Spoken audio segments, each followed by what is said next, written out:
Welcome to the Pharmacy Leaders Podcast with your host, Tony Guerra. The Pharmacy Leaders Podcast is a member of the Pharmacy Podcast Network, with interviews and advice on building your professional network, brand, and a purposeful second income from students, residents, and innovative professionals.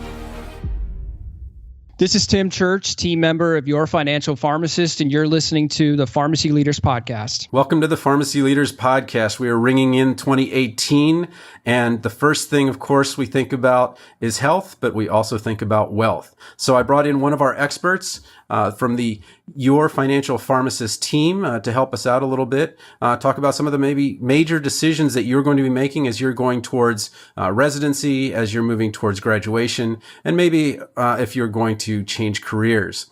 So welcome, Tim, to the Pharmacy Leaders Podcast. Tony, thank you so much for having me. It's a real pleasure, and I'm excited to be on. Okay, well, the first question I wanted to ask is everyone's leadership road is a little bit different. Maybe tell us a little bit about where your leadership road started and how you got to where you are. Sure. Well, I grew up in Ohio, and I did all of my training, my undergrad and my pharmacy school there. And I was actually in the first graduating class at Northeast Ohio Medical University at the College of Pharmacy, home of the walking whales. We have one of the interesting mascots. Okay. But I think really my leadership journey kind of started when I was in pharmacy school. And I had the privilege of being under just so many great faculty members that had a tremendous vision for the school and really motivated me to want to pursue pharmacy, to serve patients, and just be a great overall all-around person. So we had a great dean. Dr. David Allen was just an amazing dean. He had a great vision. And so being under his leadership, I learned a lot from him and a lot of the other people at the school too. And I think what was kind of cool is being a part of the first graduating class, we had a lot of opportunities to shape what the subsequent classes were going to be like. And so I got a chance to start one of the local chapters of the ACCP, so American College of Clinical Pharmacy. We kind of started an unregistered student chapter of that, and I believe now that they actually do have sanctioned chapters, which is pretty cool. I've heard the same thing from other students at other new colleges. Can you tell me what the trend across the country is that if a new college opens, there's going to be people that go, and one school of thought is there's too many colleges, we're opening too many colleges. But the other school of thought is there wasn't enough choice. When I went to pharmacy school in 93, 80% were public, and you just went to the mothership, and that was where you went to pharmacy school. Can you tell me a little bit about what made you take the leap into new pharmacy school? And Neo-Med is aptly, named new pharmacy or new med. So, but what made you take that jump? That's a big risk for guys that talk about minimizing risk. Definitely. In Ohio, it's crazy. I believe there's 7 schools now. I believe Neo-Med was the 6th, and then Cedarville came on board. But there's a lot of options in Ohio, and I kind of felt that I wanted to stay close to family and friends. And so Neo-Med made the most sense. And actually one of the professors, he's now the dean there, Dr. Rick Kasmer, just a great guy and great leader. And he was one of the mentors for me and kind of helped steer me into going into the school, and just thought it would be a good opportunity as I got to shadow under him at one of the local hospitals in the area. So that was kind of how I got into going to Neo-Med. But you're right. I mean, there certainly are risks with a new college of pharmacy, not having anybody in front of you to talk to or know what it's like being the guinea pigs. Yeah. And it was, I think it was exciting, but also there were some concerns about going forward. But like I said, what really made me feel comfortable and confident about being a part of the first class was having just that tremendous leadership team in place. Okay. Yeah, I went to the first PharmD class at Maryland, and what I was told was that after our class, there was less excitement, kind of like the first kid, you're always hovering around them, making sure everything's okay. By the third kid, you're like, well, try not to pull the TV on your head, that kind of thing. And so I think that first class, so much is riding on that first class that everybody really kind of pulls together.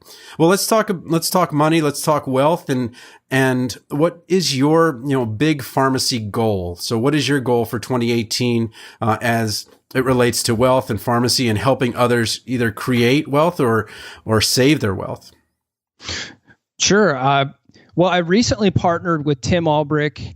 He's the founder of Your Financial Pharmacist, and also Tim Baker. He's another fellow team member. He's a certified financial planner and owner of Script Financial, which is actually in Maryland. It's in Baltimore. I think that's where you're from, right, Tony? Yeah. I'm actually on the other side of the Inner Harbor. I'm in Canton. He's over in, I think, Locust Point.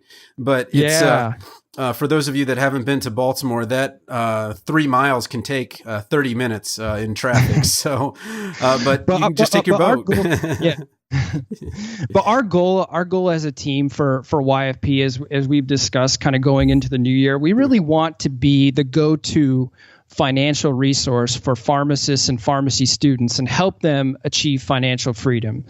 And we're really looking because we truly believe that when pharmacists, they get clarity with their financial plan and have that mindset on how they're going to tackle their student loans and other parts, that they can really become happier. They can focus on other important aspects of their life, their career, their family, and just other things that are really important to them. And so that's kind of our big overall vision and what we're looking for. And the way we plan to do that is just keep expanding the resources that we're putting out. We have blog posts, we have a podcast that's on weekly, and we continue to put up new calculators and guides that are free for everybody right on the website. So you already were a pharmacist, and then you went to did PGY1 residency. How did you get the, what were some of the barriers to adding this to your life? Well, I think obviously just I didn't know what I was getting into. So, ignorance is bliss. What's interesting is in terms of personal finance and education, I had 2 hours before I graduated on how to handle my money. Okay. That was the extent of the education that we had. And what I realized is that I was doing everything wrong for about the first 2.5 years after I graduated. I had taken everything that I had learned from my parents, from family, from the media about how you should handle your money. And it turns out it wasn't very good advice. And so I think I kind of felt like a lot of other pharmacists do that are coming out that, yes, you're making a good income, but the reality is you're coming out with a negative net worth and you're broke. And I didn't have that realization initially. It took about a year or two to wake up and say, look, you're not in the best financial position you could be, and you need a plan to sort of get in better shape. And when I look at my journey, I realized that I need to start gathering really sound evidence and getting in touch with podcasts, books. And so I became just a voracious reader of personal finance, just became a passion and interest of mine. And as I started to see progress in my own finances, that I thought it'd be great to help other people on their journeys because of what I had learned. And really, I started teaching some classes, help facilitating at my local church. And that was a really cool opportunity because there's a lot of people that needed help. And then I sort of realized that, well, a lot of other pharmacists need help too. And that's sort of when I got back in touch with Tim Albrecht, which, for those of people who don't know, Tim was actually my preceptor when I was at Neomed. So, we go from Tim was my preceptor at Giant Eagle Pharmacy, and he was making me go on OTC scavenger hunts. And then, fast forward a couple of years later, and now we become business partners and co-authors on the book. So it's kind of a cool and interesting journey, but I think it was really birthed out of my own situation and a need to get in a better position. And then also just I was looking for ways and opportunities to what else could I do besides just my main pharmacy job, which I really enjoy where I work and doing chronic disease management. But it's kind of like, well, I have other interests and passions that I want to pursue.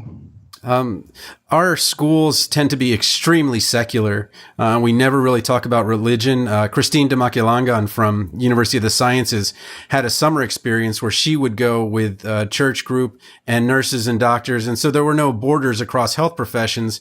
They were all working with the church to find people that maybe were being missed by the system, check blood pressure, diabetes, things like that. Was the Ramsey course or anything else in the church? What I'm trying to get at is there something else within the church that maybe is helping you along with this road or path, or is it a belief that you have beyond just pharmacists help people? Yeah, I mean, I believe, I'm a believer, and through my faith that I find serving people is one of the most important things that I do. And if you look, there's many instances with money and helping people through money and their journeys.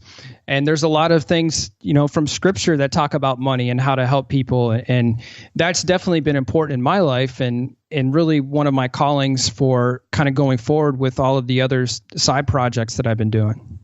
Okay, so let's say you're a pharmacy resident or a pharmacy student. You're looking at the numbers and you see that it's going to be a little bit tough with just the one salary. You actually have now an extra business. What recommendations would you make for them to kind of get into their own passion business or calling, or however they find what it is and how they want to serve? Well, I think the most important thing is, even though you're a pharmacist, that doesn't have to define who you are. It's a part of your life, and for a lot of people, it's a very important part of your life because you go through the training, you find that that's your calling and what you want to do, but it doesn't have to define who you are. And that's what I've sort of tried to look out for, that being a pharmacist is important. I love it. I love my job. I love serving patients, but it's only one aspect of really who I am and what I'm about.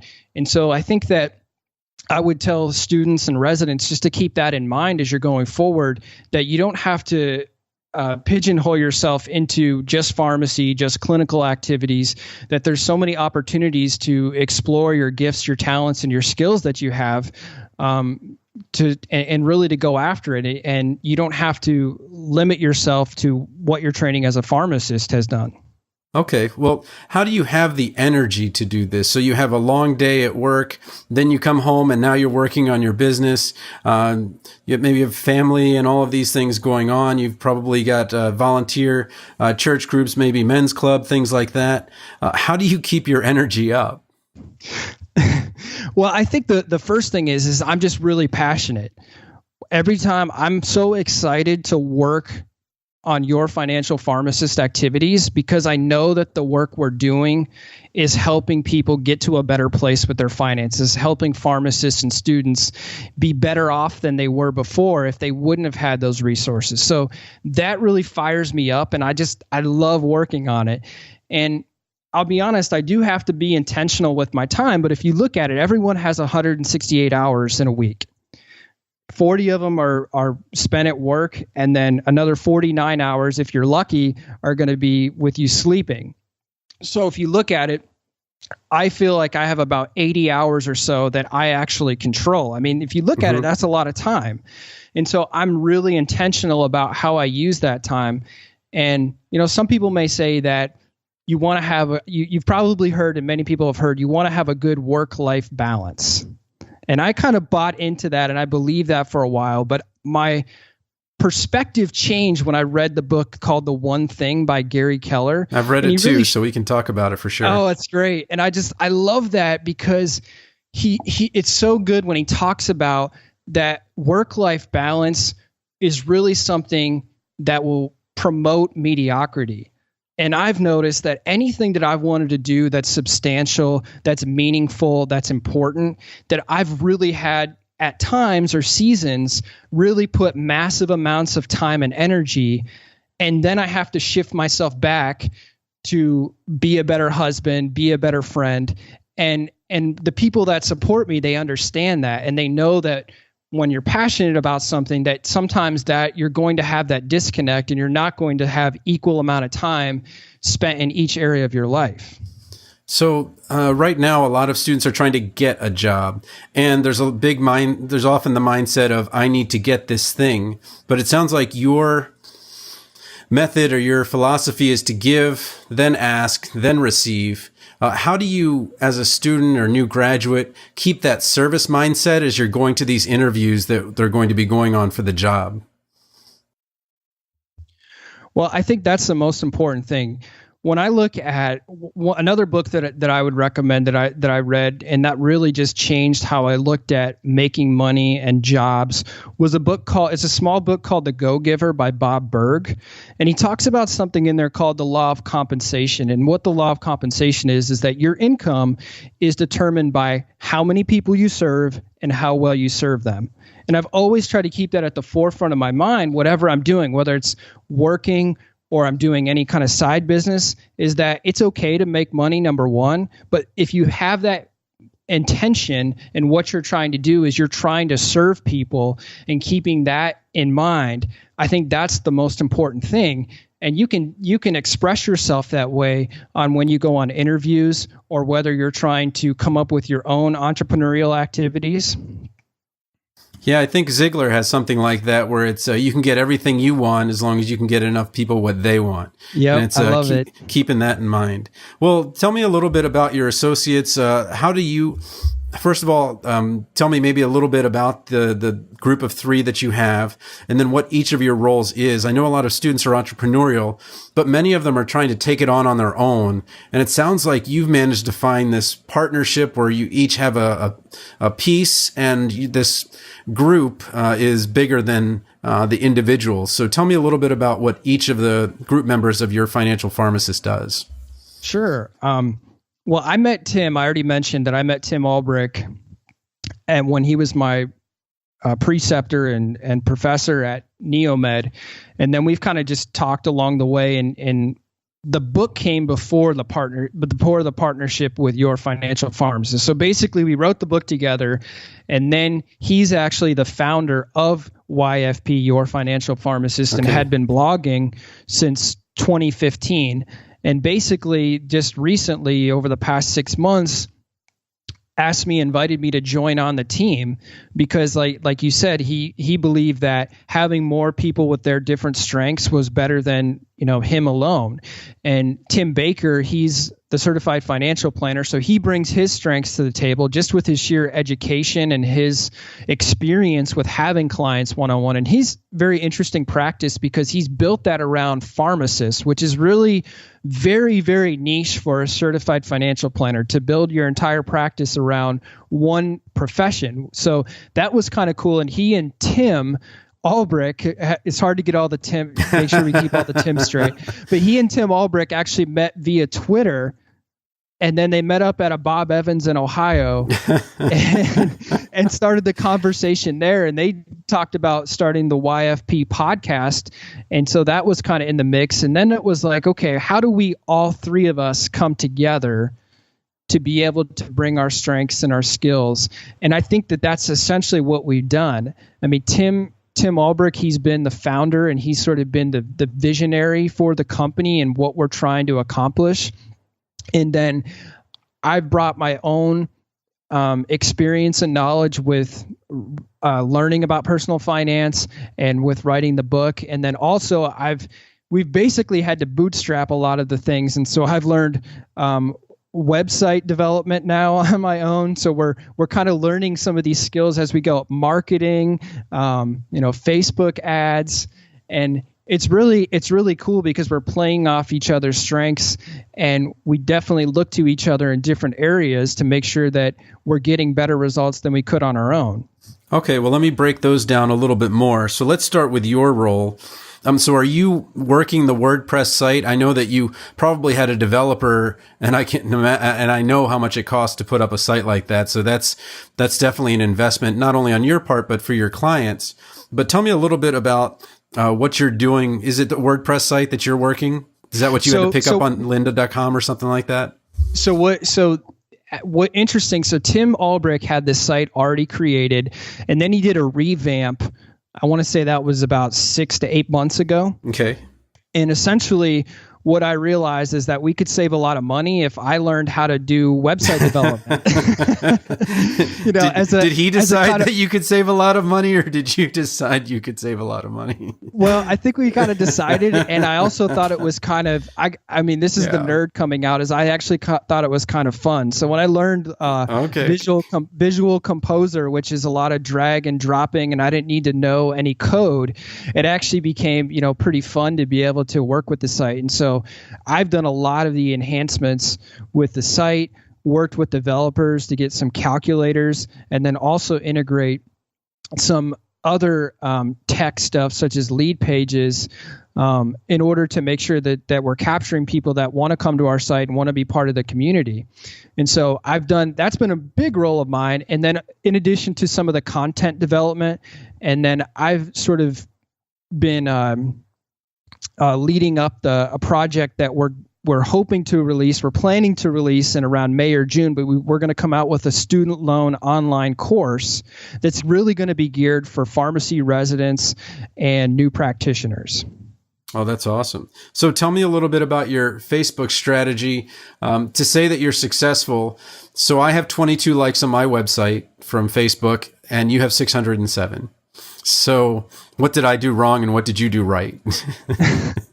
Social media is interesting. I mean, I wouldn't say that I'm an expert by any means. And I know with Facebook, that hurts even more.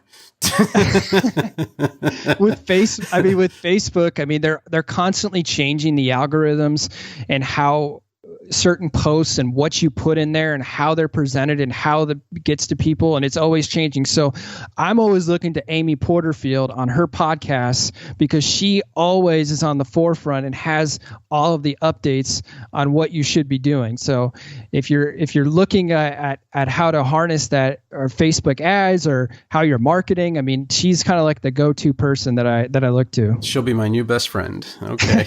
All right. So now we've got kind of your role with some social media, but also the website, making sure that your presence is there online. You talked a little bit about Tim Ulbrich. Anything more you want to add besides founder? Can you tell me a little bit about the public speaking that you guys do and the outreach? I know as part of the church when I was younger, outreach was a tremendous part of it, but it sounds like this is kind of a movement you're trying to get out there to really educating, maybe filling a gap. You mentioned 2 hours of financial instruction when you were in school. Can you tell me about the outreach you guys are doing?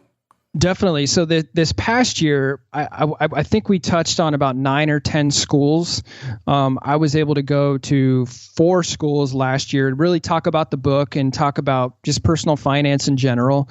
And we do believe that is a big part of it because unfortunately, the way that the ACP standards are right now, there is no mandatory personal finance courses. Mm-hmm. There's some business courses that are, and some schools have sort of they put that in there in the mix with it. And a lot of other schools have elective courses, which is great.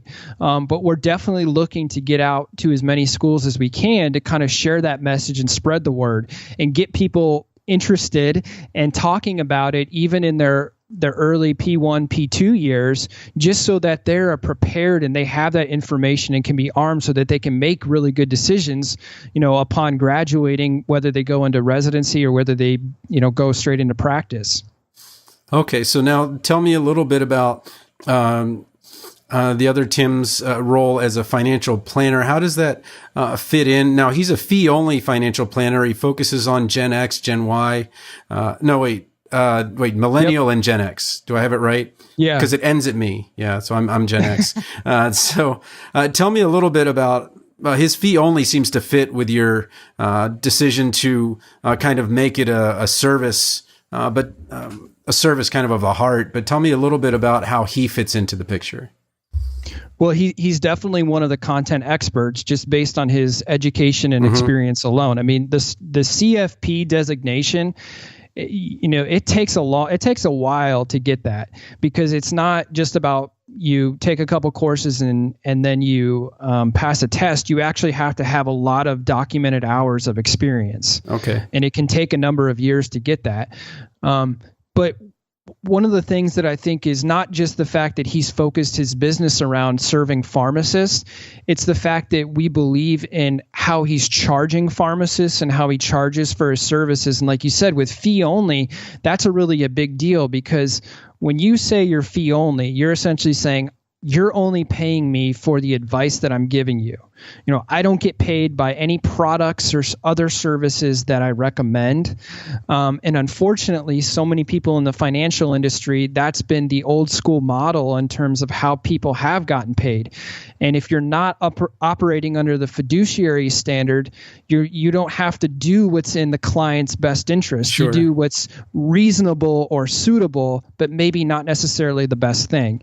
And so with his credentials, the way he practices, something that we believe in and that we believe is a great service for people that are looking that need a coach or that need that overall comprehensive management and planning, it kind of fits in with what we're trying to do. So he just plays an awesome role, and Tim Baker is one of the Tims who's on the podcast regularly, and I'm kind of a guest on there. So he does that, and like I said, he's a content expert, and then really is helping us with general content and just the new course that we're coming out with, and just being that great resource where we can recommend people that we know, somebody that we trust and we believe in how he's practicing. I'm trying to picture this meeting, because your business model basically says, let's take people that are $160,000 in debt and let's start working with them. So it just to work in that regard just is really selfless as I'm kind of thinking through it. Like, it's so long term that it's kind of refreshing, actually, because I know that the industry has its ups and downs, and now with the market being so hot, everyone's an expert on stocks. But to take the long approach to talk about the debt as well as the possibilities is phenomenal. Well, one other thing I wanted to kind of touch on is time. So when you talk about finances, in general, most people are going to say, "Okay, yeah, I'll get to it." What was your way, or how do you recommend somebody take action now? Because it's New Year's. Yeah, we have resolutions. Yeah, people break resolutions. What is it? Do they have to fall off a cliff before they, come to, a financial change? Or is there a way that they can kind of ease in and just kind of get started? Well, I don't think they have to have a financial pitfall or come to a realization like I did that, oh my gosh, I'm broke. But I do think you have to keep those most important goals and where you're trying to go and why you want to get there. So not just the goal itself, but why. And sometimes it can be overwhelming with the number of financial things that you need to do or need to get done. And that's why I think it's so important just to sort of break it down and look at things individually at a time and say, well, what's the most important thing that I can do at this time? Or what's the one thing that's going to help me move in the right direction, that's going to increase my net worth and get me into a better financial position? So there's a number of different ways to sort of look at that. But it can be overwhelming. It can be overwhelming just to even get started. For some people that, like you said, they want to put it off and get to it later. There are people that they're not going to change. They're not going to get away from the status quo unless people don't change unless they're inspired or they're in a desperate situation. It's usually one or the other. But I think it's just so important that the sooner that you get that mindset, that you get those goals in place and you have that strong motivation, that why behind you, why you want to achieve those, that's just so important, because as you know, with compound interest and compound debt, I mean, the longer that you wait to take action with your finances, the worse off you're going to be, because interest works against you and compound interest with investing works for you. So you really have to look at that, and it is a long-term play. It's not just even necessarily one decision, but it's habits and doing things over and over and over again until you get good results sometime later down the road. Okay, well, that's a lot of value, and I think what I want to do is just stop the episode here, and then what we'll do is we'll come back with a second episode, and where we're going to talk through your book and kind of the 6 prescriptions that you have for financial success. So thanks very much, Tim, for being on the podcast. Thanks for having me, Tony. Hey, thanks for listening to the podcast. This is Tim Church, team member of Your Financial Pharmacist. If you head on over to our website, yourfinancialpharmacist.com, you can download one of our free guides to help jumpstart your financial journey. Support for this episode comes from the audiobook Memorizing Pharmacology, a relaxed approach. With over 9,000 sales in the United States, United Kingdom, and Australia, it's the go-to resource to ease the pharmacology challenge. Available on Audible, iTunes, and Amazon.com, in print, ebook, and audiobook. Thank you for listening to the Pharmacy Leaders Podcast with your host, Tony Guerra. Be sure to share the show with the hashtag #PharmacyLeaders.